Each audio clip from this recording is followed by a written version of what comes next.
Let's imagine you're an ambitious teenager who's fresh out of high school. Your goal is to have a successful career. What's the best way to maximize your chance of achieving this goal? The correct answer is to go to university. Now, I know this path sounds outdated, especially when universities are so expensive and when you have all these other learning resources online for free. But in reality, this path has never been more fitting. Because right now, people who have a bachelor's degree earn 60% more than high school finishers. That's an extra $700,000 over the course of a lifetime, and this gap is only set to get larger. They're also 3 times less likely to be unemployed, and they tend to be more satisfied with their jobs too. Why then are so many people complaining about degrees being useless? Why are they thought to only teach book smarts and neglect real-life skills? These aren't baseless accusations either. One meta-analysis of around 300 studies found there was only a low correlation between a person's education level and how well they performed on their jobs.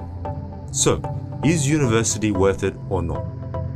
To figure this out, we firstly have to understand the real reason why university graduates are doing so much better in life.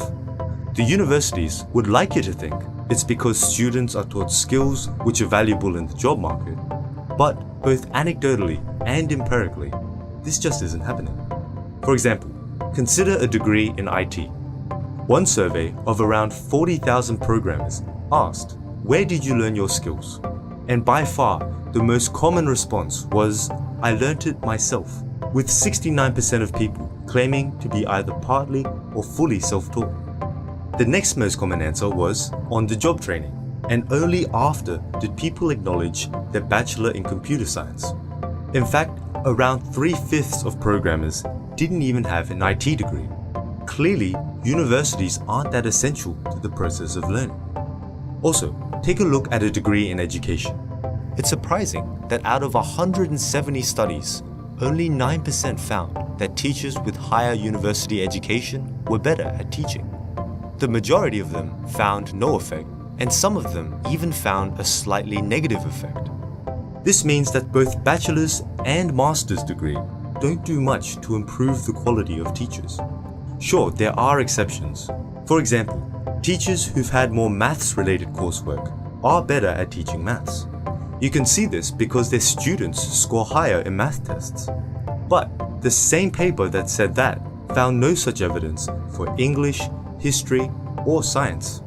So, while this degree might teach some skills, by and large, it's quite useless. Now, I'm not going to go on and say that a medical degree is also completely useless, but unfortunately, with the way that the course is set up, a large portion of it is.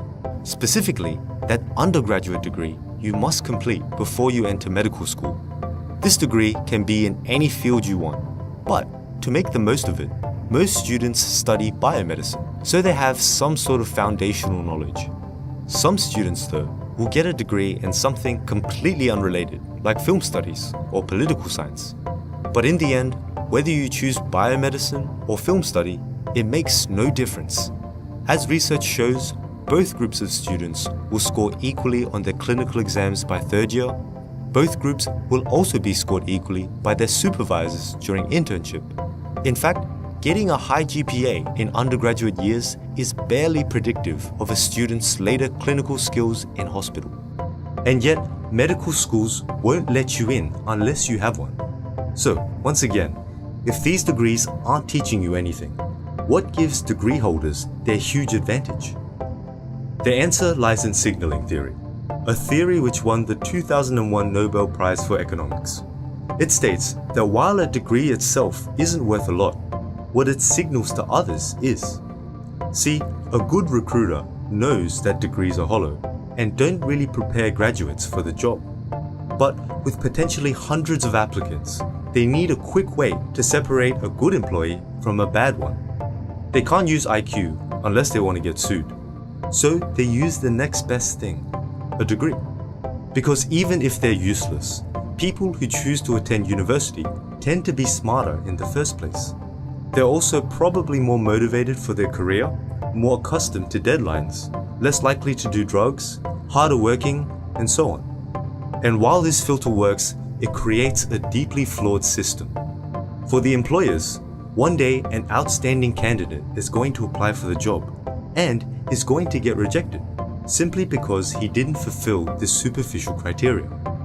As for the employees, well, they're now forced to get a degree to stay competitive, regardless of whether it's useful or not. And this is no easy sacrifice either. For some, it costs their whole life saving, and for all, it wastes our most youthful years. So, what can we do about it? Well, some have said we should ban employers from asking about university credentials, just like how we banned them from asking about religion or politics. Perhaps then, people will stop mindlessly substituting a degree for the actual learning of skills. But as this won't happen anytime soon, let me suggest some personal advice. Don't listen to anyone who says that it's important to study hard and get good grades in university. It's a waste if all that's really important is the signal. Instead, aim for the bare minimum and, more importantly, use the spare time to focus on the other opportunities that universities offer. For example, if you don't know what you want to be when you grow up, that's fine. But use this time then to experiment with different courses and figure out which fields genuinely interest you. Or perhaps you want to improve your social skills. If that's the case, universities are one of the best opportunities you'll have for socializing, with multiple clubs and societies and a diverse range of people to interact with. Alternatively, you could apply for an internship to get some job experience. You may even start your own project, like a YouTube channel or a startup company. All these aspects of university aren't really emphasized to us, and yet all of them would be a better investment of your time. Because ultimately, what you do when you're not studying is what you learn the most from. So, make sure to get the most out of your time at university. Hey guys, if you want more psychology videos to check out, head over to Psych2Go and see what they've got. I've hoped you've enjoyed this video. Till next time, take care.